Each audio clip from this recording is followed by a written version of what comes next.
अमरावती जिले के अंजनगांव सुरजी तहसील में मतदाता सूची से कई गांव के नाम गायब होने का मामला सामने आया है।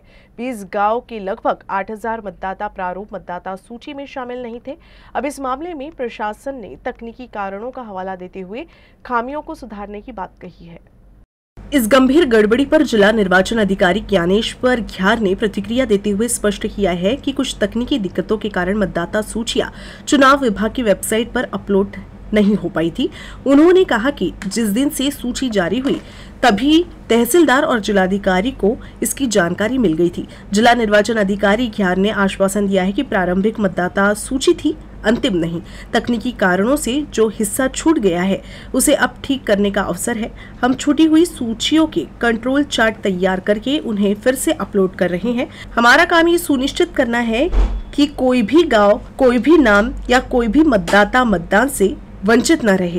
प्रशासन का दावा है कि अंतिम मतदाता सूची प्रकाशित होने से पहले छूटे हुए हिस्से को नए सिरे से अपलोड कर दिया जाएगा और सभी के नाम मतदाता सूची में शामिल कर दिए जाएंगे। शिकायतकर्ता शशिकांत मंगले ने भी इस गड़बड़ी को उजागर किया था, जिसके बाद प्रशासन हरकत में आया। मी जी तक्रार केली होती त्या तक्रारीमध्ये अंजनगाव तालुक्यामधले जवळपास 28 गावं या याद्यांमध्ये समाविष्ट नाहीत अशी माझी मूळ तक्रार होती।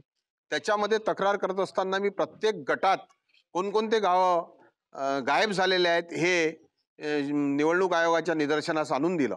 मात्र हे सर्व निदर्शनास आणल्याच्या नंतर जिल्हाधिकाऱ्यांकडे तक्रार करत असताना मी त्यांना सांगितलं की अंजनगाव तालुक्यात जर एवढी गडबड आहे तर निश्चितच अमरावती जिल्ह्यात सुद्धा प्रचंड गडबड असावी की ह्या मतदार ज्या याद्या आहेत ह्या गट आणि गण निहाय सुद्धा प्रसिद्ध केल्या नाही।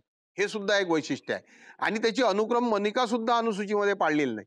त्यामुळे आता गट गण निहाय यादी प्रसिद्ध करावी, त्यानुसार प्रसिद्ध झाल्यानंतर लोकांना पुन्हा संधी देण्यात यावी आणि ऑब्जेक्शनसाठी संधी देण्यात यावी आणि फ्रेश याद्या पुन्हा प्रसिद्ध कराव्या अशी माझी मागणी आहे। ज्या दिवशी आम्ही प्रारूप मतदार याद्या प्रसिद्ध केल्या त्या दिवशी जिल्हाधिकारी कार्यालय तसेच तहसीलदार या सगळ्यांना त्याची कल्पना आलेली आहे।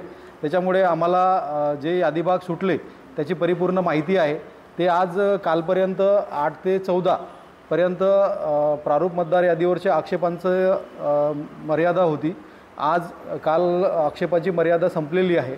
त्यामुळे आजपासून जे यादी भाग सुटलेले आहे त्याचेच कंट्रोल चार्ट तयार करून आम्ही पुन्हा ते अपलोड करतोय, जेणेकरून कोणताही यादी भाग किंवा कोणतेही गाव किंवा कोणतेही मतदार मतदानापासून वंचित राहू नये आणि तो त्याचा मतदार यादीमध्ये त्याचं नाव यावं आणि हा प्रॉब्लेम आता तो सॉर्ट आउट झालेला आहे।